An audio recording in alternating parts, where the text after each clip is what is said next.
Welcome back, everybody, to the Cleveland Cavaliers MyLeague here on NBA2K21.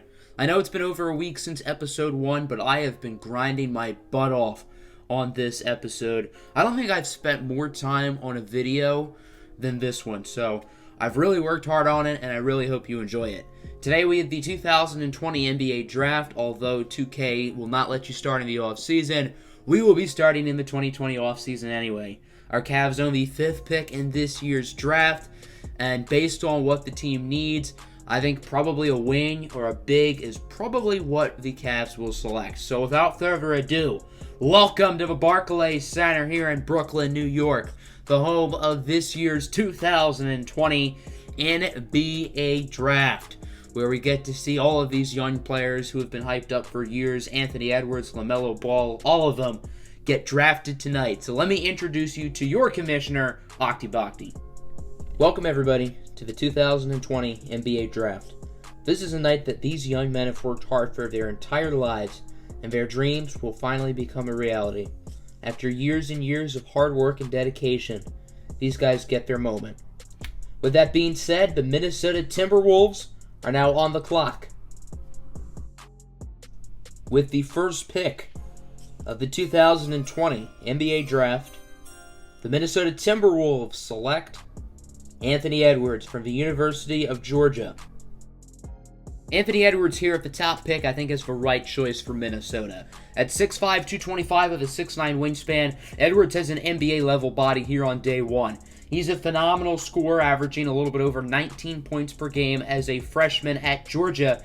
The efficiency obviously was not great, barely shooting over 40% from the field and under 30% from three, but he's the only player that defenders had to worry about, so you can almost take those efficiencies with a grain of salt. I do worry a little bit early on about his shooting. However, he's going to be the third option on this Timberwolves team. The defense is still going to be focusing on Russell and Cat, so that should really open up more opportunities for Edwards. He's not a great defender yet. However, I think he has the athleticism and the length to potentially become a pretty good defender. So I think Anthony Edwards is probably the best player in this draft. I think this is the right pick here at number 1 for Minnesota, and they've got a really nice trio of D'Lo, Cat, and Anthony Edwards in their future. So good job by the Timberwolves.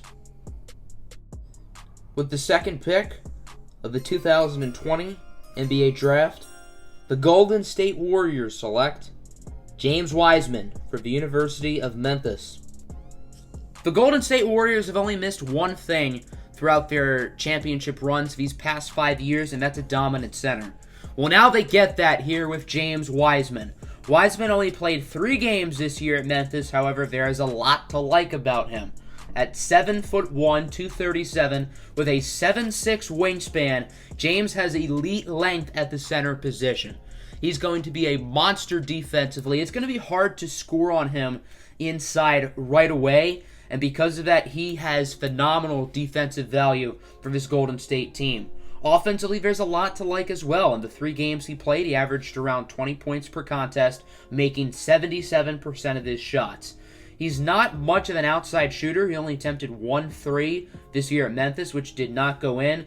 So he's not going to be a huge threat on the perimeter offensively. But other than that, James Wiseman is the complete package at the center position. Excellent selection here for Golden State.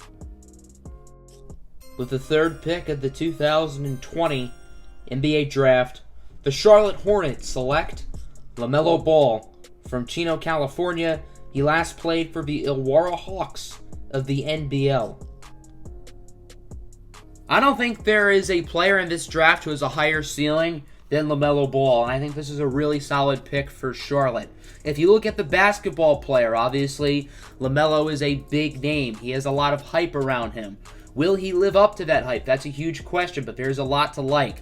As a passer, he's the best in this draft, no question. He is a phenomenal playmaker. He does an excellent job of finding his teammates and will give everybody on the floor an excellent chance to score the ball. We know he can score himself. He did not shoot super efficiently this year for the Illawarra Hawks. However, we know he has some range, and when he's on fire, he can let it fly. Obviously, we know he has a big ego, a big personality. The defensive effort is not always there, although he does have the length at 6'7", with a good wingspan. Charlotte needs a guy they can market, and there's nobody who's going to rush fans into the seats more than LaMelo Ball. So if you're a small market team like Charlotte, making a gutsy pick here like LaMelo Ball is a very wise idea. This is a good choice. With the 4th pick of the 2020 NBA Draft, the Chicago Bulls select DENI AVDIJA from Beit Zera, Israel. He last played for MECCABI Tel Aviv of the EuroLeague. DENI AVDIJA is the most untalked about elite prospect in this draft. I really like what I've seen from this kid. Currently in his EuroLeague for the MECCABI Tel Aviv, his numbers aren't outstanding. 9 points a game, around 5 rebounds, 2 assists. However, there is a lot to like with him. I think he does a really nice job of scoring the basketball. He's not a phenomenal three-point shooter. I think there's a lot of upside with his shooting ability. However, he does need some work there. He's a very athletic player. I like him a lot defensively. He has good length. Stands at 6'9", 215 pounds. And you can make the argument that he's one of the higher floored players in this draft. Obviously, there's a stigma with a lot of European players that they're boomer bust type guys. We've obviously had a lot of European busts like Jan Vesely and a lot of European stars like Luka Doncic. I don't think DENI AVDIJA is in that conversation. I don't think he's ever going to be a superstar, but I'm sure he's going to be a talented player. The Cleveland Cavaliers are now on the board at 5, and since this is mainly focused on the Cavs, I think we got to give them the most attention. So for me, this is the first pivot point of the draft. I think those top 4 players go in the top 4 in some order. Now at 5, Cleveland has multiple options. I think you can cross out guys like Killian Hayes and Tyrese Haliburton. They're not going to the point guard. So that leaves me with 3 guys: Obi Toppin, Onyeka Okongwu, and Isaac Okoro. Toppin is obviously the flashy player who is outstanding in college. He played his college ball for Dayton, so I'm sure the fans would be ecstatic about this. Okongwu might be the best prospect here. He had a great season this year as a freshman for USC. There's a lot to like with him.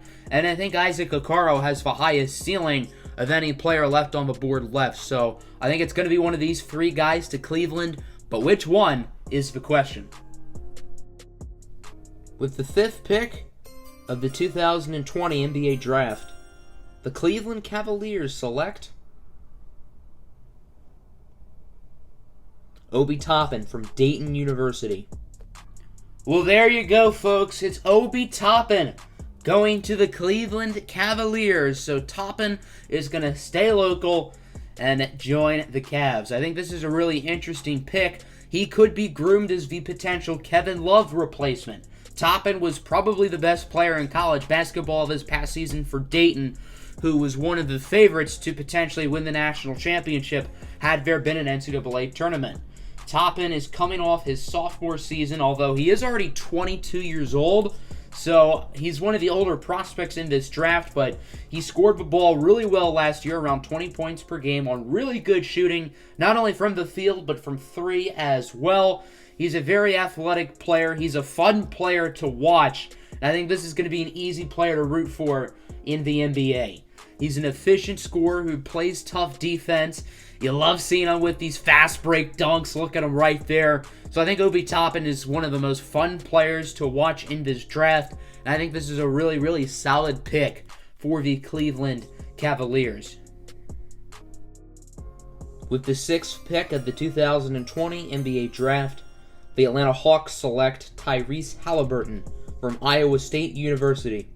At face value, you're probably wondering, why does Atlanta pick a point guard here?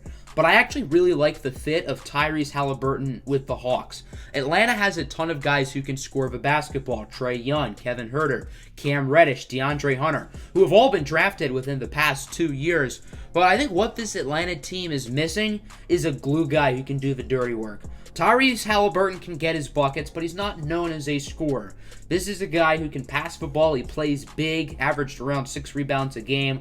Very good on the defensive end of the floor. So he's not a guy who's going to make the flashy plays, but I think this team needs a glue guy who can do the dirty work, and that's exactly what Tyrese Haliburton is. So I actually really like this pick for the Atlanta Hawks. With the 7th pick of the 2020 NBA Draft, the Detroit Pistons select Killian Hayes from Lakeland, Florida. He last played for Ratio Farm in France.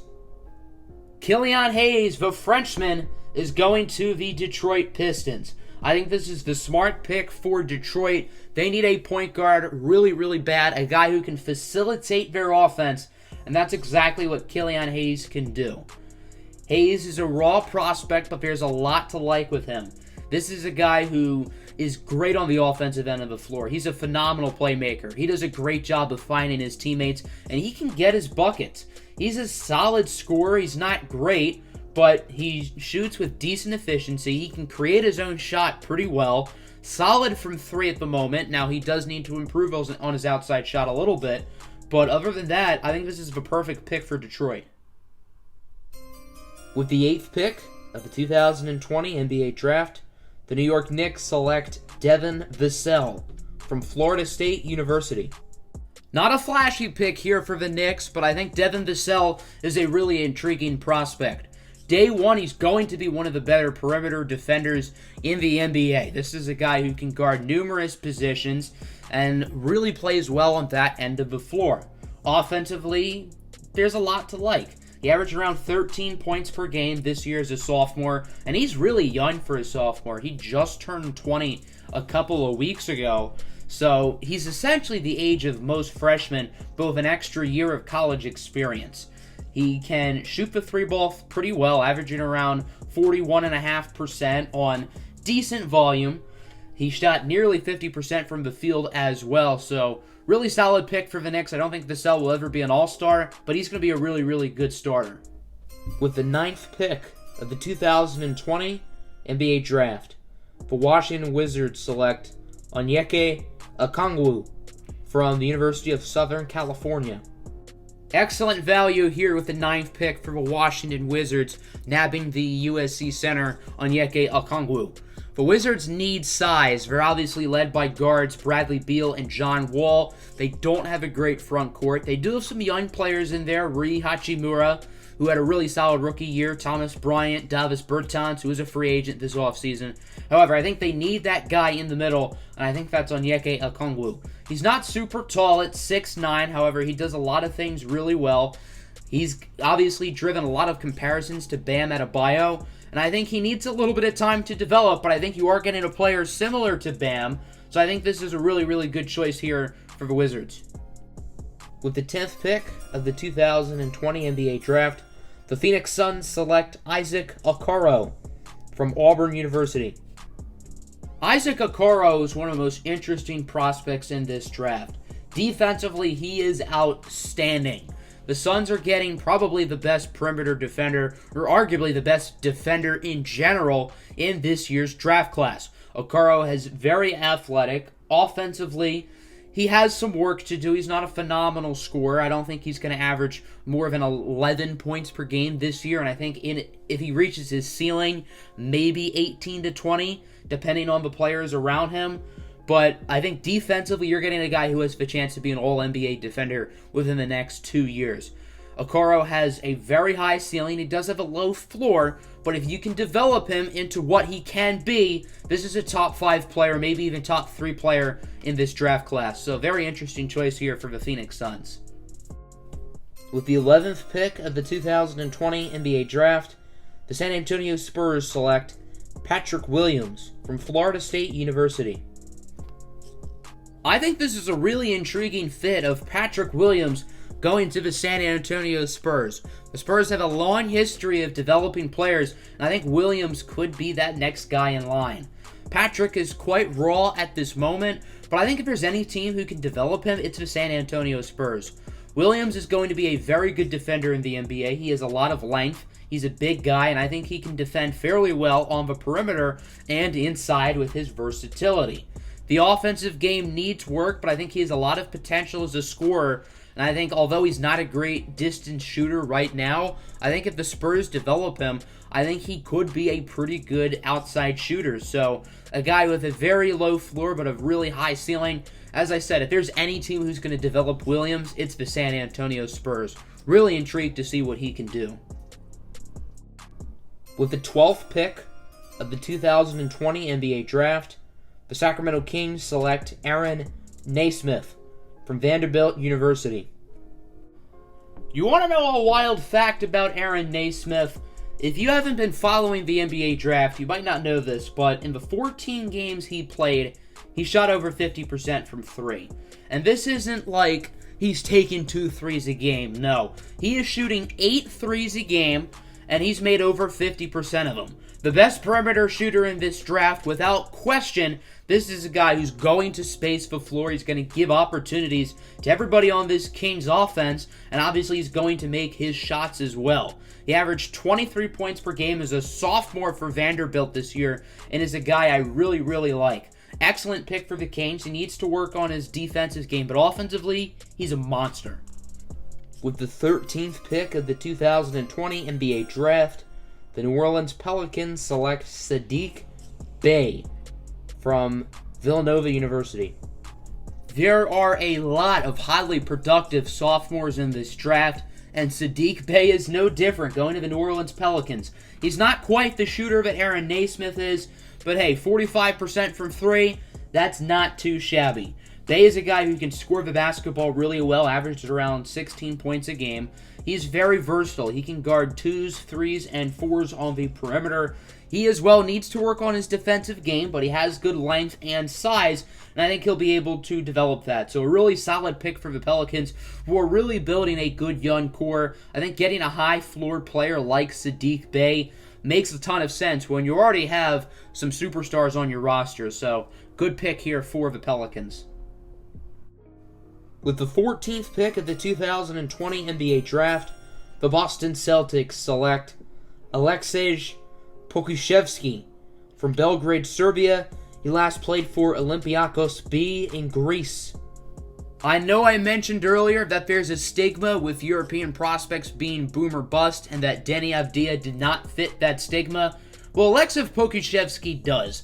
There is no bigger boom or bust player in this draft class than Aleksej Pokusevski. At 7 foot, 201 pounds, he is very, very slim, and he's going to have to bulk up. But he's the youngest player in this draft, and he has the raw skills to be an NBA star. Offensively, there's a lot to like. This guy can shoot the 3 ball at a pretty high level, and all around he's a good scorer. He has the defensive skills to be a good player in this league, but he has to bulk up, and if he does get bigger and stronger, he's going to be a stud. With the 15th pick of the 2020 NBA Draft, the Orlando Magic select Cole Anthony from the University of North Carolina. Cole Anthony is one of the more confusing players in this draft for me, and I've never really been able to get a strong evaluation of him because I really don't know what he's going to be in the NBA. His stock took a little bit of a dip this year at UNC, and I don't think it's all his fault because the rest of the team was so bad for their standards. He was the only player that defenses really had to worry about, and because of that, I think he really couldn't play as well as he was supposed to. I think at worst, Anthony will be a volume scorer off of someone's bench, or maybe a starter who can put up some buckets here and there. His strength is scoring, but he needs to do some work in the rest of his game. Not a phenomenal playmaker or defender, but if he can develop, I think this could be a really good pick for the Magic. With the 16th pick of the 2020 NBA Draft, the Portland Trail Blazers select Jalen Smith from Maryland University. The more and more I research about Jalen Smith, the more and more I like him. And he's been a player who's been a very productive guy these past 2 years for the Maryland Terrapins. This year especially, he was great defensively. He's a phenomenal shot blocker, blocking nearly 2.5 shots per game. At 6'10", 225, I think he has a good frame right now. Offensively, I think he's fairly underrated. He needs to be a little bit more efficient inside. However, he does have a perimeter game. Shot over 2.5 threes this season with 37% from 3. So I think this guy really has the tools and the fundamentals to be a good player. And if he develops, I think he could be really, really good. With the 17th pick of the 2020 NBA Draft, the Minnesota Timberwolves select Josh Green from Sydney, Australia. He last played for the Arizona Wildcats. Josh Green is one of the more interesting players in this draft class, joining Anthony Edwards and the Minnesota Timberwolves. Green is a freak athlete. He has good length at 6'6", 206, and has a lot of upside. Defensively, he was actually quite impressive this year for the Wildcats, and I think he'll be a pretty good defender early on in the NBA. Offensively, not great. He averaged 12 points per game on decent shooting. He wasn't bad on offense, but I think he could have been better. Not a great playmaker, but I think if he can develop, he'll be really solid. Low floor, high ceiling. If the Timberwolves can tap into that athletic potential, Josh Green has the chance to be a really, really good player in this league. With the 18th pick of the 2020 NBA Draft, the Dallas Mavericks select Kira Lewis Jr. from the University of Alabama. Despite being a sophomore, Kira Lewis is one of the youngest players in this draft class. And when I think of Kira Lewis, a player he reminds me of is De'Aaron Fox. I don't think he's as good as De'Aaron, but I think there's a lot of similarities. Lewis is a very quick and flashy player. He's the fastest guard and I guess player in general in this draft class, coming off a very productive season for the Crimson Tide, averaging around 18.5 points per game. And he's a good playmaker as well, averaging over 5 assists per contest. I think Kira Lewis is one of the most slept on and underrated players in this draft class. So at 18, Dallas is getting phenomenal value, in my opinion. With the 19th pick of the 2020 NBA Draft, the Brooklyn Nets select R.J. Hampton from Dallas, Texas.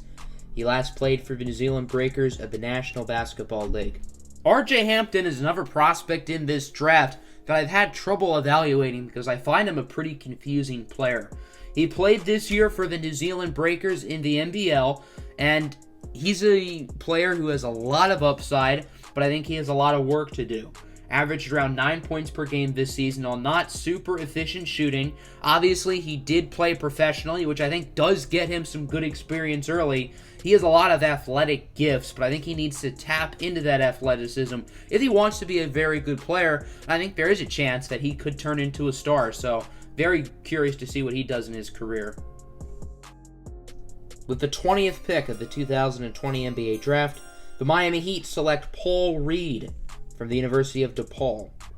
Paul Reed is one of the best defensive players in this draft. He puts up defensive numbers on the box score, averaging around 2 steals a game, 2.6 blocks a game as a sophomore. He has good size and length at 6'9", 220, and he's one of the more versatile defenders in this draft. Offensively, he shot the ball pretty efficiently this year, over 50% from the field. He's not a great three-point shooter, but he has an outside shot. I think he's a very high-floor player. He doesn't have a super high ceiling, but I think early on he's going to be a guy who gets minutes on this Miami Heat bench and contributes at a high level on day one. So, not a super flashy player. He's not super well known, but he's going to be a solid role player for a while in this league. With the 21st pick of the 2020 NBA Draft, the Philadelphia 76ers select Desmond Bane from TCU. It is not a very well-kept secret that the Philadelphia 76ers are a mess internally right now. And when you watch them, they're a very frustrating team, but I think that what this team really needs to improve is shooters. They have the star power, no doubt. They have one of the most star-studded starting lineups in the NBA, but they are missing guys who can not only shoot the ball, but can create their own shot. Desmond Bane can do that, especially from 3. Here's a senior, shooting 44% from deep on high volume. I think he fits exactly what the 76ers need. A good 3-and-D guy who, yeah, he's not going to be a flashy player, but he's going to do the necessary things that this team needs from a bench player. Good choice. With the 22nd pick of the 2020 NBA Draft, the Denver Nuggets select Tyler Bay from the University of Colorado. Doesn't look like Tyler Bay is going to have to travel too far as he stays in the state of Colorado, going to the Denver Nuggets. At 6'7", 216, Bay plays big. He averaged around 9 rebounds a game this season. Offensively, he's okay. He's not a threat from deep for the most part. Inside, he's a strong basketball player who can drive and make moves. Defensively, he's really good. He's going to get steals, he's going to get blocks, and he's versatile. Obviously, he can defend from the perimeter with his length, but he can also defend inside. So while he's never going to be a great offensive player in the NBA, he's a guy who's going to hustle, he's going to give 100% effort all the time, very good defense, grabs boards, really solid selection here in the late first round from the Nuggets. With the 23rd pick of the 2020 NBA Draft, the Utah Jazz select Cassius Stanley from Duke University. This is a very weird NBA draft, as you can tell. No Duke or Kentucky players were picked in the top 22 choices, but that will change here at pick 23. Cassius Stanley off the board to the Jazz. Stanley is pretty old for a freshman, already 21. Athletically, he can soar through the sky. Has extreme athletic gifts. Scoring the ball, he's pretty solid. He was inconsistent this year at Duke. He had some games where he looked unstoppable offensively and other games where he looked lost. He creates his own shot pretty well, but needs to be more consistent. He also needs to improve defensively. Not a phenomenal defender at this moment. I think if he does develop defensively, he's going to be a good player in this league. So, solid selection for Utah. With the 24th pick in the 2020 NBA Draft, the Milwaukee Bucks select Tyrell Terry from Stanford University. Tyrell Terry very quietly snuck up boards throughout this season. He's a very small guard at 6'1", 160, and I do worry about his size because he's not a great playmaker. I view him more as a shooting guard than a point guard, which is not great because he is not a phenomenal passer. What he does do well is score the basketball. Averaged around 15 a game this year on pretty solid shooting from the field and from three. I think him being small really hurts because as a wing, you gotta be able to have length and size to play good defense. And with the lack of size he has, he needs to improve as a passer. If Terry can improve as more of a playmaker, I think this could be a really, really good choice for Milwaukee. With the 25th pick in the 2020 NBA Draft, the Oklahoma City Thunder select JAHMI'US Ramsey from Texas Tech University. JAHMI'US Ramsey is one of the most interesting players in this draft. I mean, when you watch him at first, you see a raw player with a lot of athletic gifts who can become a star. But for a raw player, he has a lot of good skills right now. He's a really solid three-point shooter, shooting almost 43% from deep this year on pretty high volume.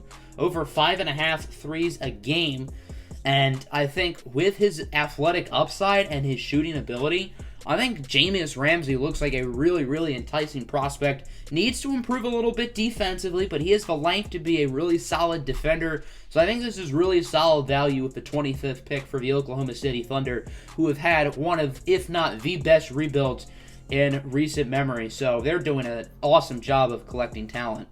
With the 26th pick in the 2020 NBA Draft, the Boston Celtics select THEO MALEDON from Rouen, France. He last played for ASVEL Basket in France. The Celtics are going to go with another European prospect. This time it's the French point guard THEO MALEDON. I think MALEDON should probably stay in Europe for another year or two. I don't think he's quite ready to really make a huge impact for an NBA team, especially one as deep as the Boston Celtics. He has a lot of upside, but I think he needs to work on his craft on both sides of the floor, but there are glimpses of stardom. If you can develop him in Europe, and then once he officially comes over to the league, I think there aren't many better situations for him than Boston. So, really interesting pick. I'm curious to see how it pans out. With the 27th pick in the 2020 NBA Draft, the New York Knicks select Tyrese Maxey from the University of Kentucky. I think a lot of people were kind of surprised that Tyrese Maxey was still available, but here he goes at 27 to the New York Knicks. Maxey is an intriguing player. Offensively, he's really fun to watch. This kid is a bucket getter. Can absolutely score the rock. He needs some consistency, especially from deep, but he can absolutely score. At 6'3", 198, he does not have great size for a two-guard. He's a decent enough playmaker, I think, to where it's not a huge issue, but I think if he wants to improve defensively, he's going to have to work at it. He wasn't given phenomenal size and genes to be a good defender in this league, but I think if he can improve defensively and continue to be a good player offensively, I think it's a pretty solid choice for the New York Knicks, who add him along with Vassell. With the 28th pick in the 2020 NBA Draft, the Los Angeles Lakers select Precious Achiuwa from Port Harcourt in Algeria. He last played for the University of Memphis. I think another player people are probably surprised is still on the board is Memphis's Precious Achiuwa, but here he goes to the Lakers. Defensively, he's one of the best prospects in this draft. He has a great wingspan at 7'2.5", with a size of 6'9", 223. He's strong, he's bulky, he has very good length. On the perimeter and inside, he's very strong. He grabbed almost 11 boards a game this year, and offensively, he was solid. Not a great shooter from deep, but he scored at an efficient rate, averaged 16 points a game. The production is there, and I think a lot of scouts don't like him offensively, but I think his defensive ability and upside really makes up for it. And I think this is a guy who could have a role on this Lakers team fairly early into his career. With the 29th pick in the 2020 NBA Draft, the Toronto Raptors select Robert Woodard II from Mississippi State University. The Raptors have one of the better rosters when it comes to the players they have on the wing, so they're going to add another one with Mississippi State's Robert Woodard II. Woodard has a phenomenal wingspan. He stands at 6'7", 230 with a 7'1" wingspan. This is a guy who's going to be really, really good defensively with his length and versatility. Offense, he's pretty solid. He only averaged 11.4 points per game this year. However, he shot the ball at a pretty decent efficiency and is an okay enough shooter from deep. Not great from three, but he'll make the occasional three ball here and there. At 29, Toronto's getting a pretty high floor prospect in my opinion.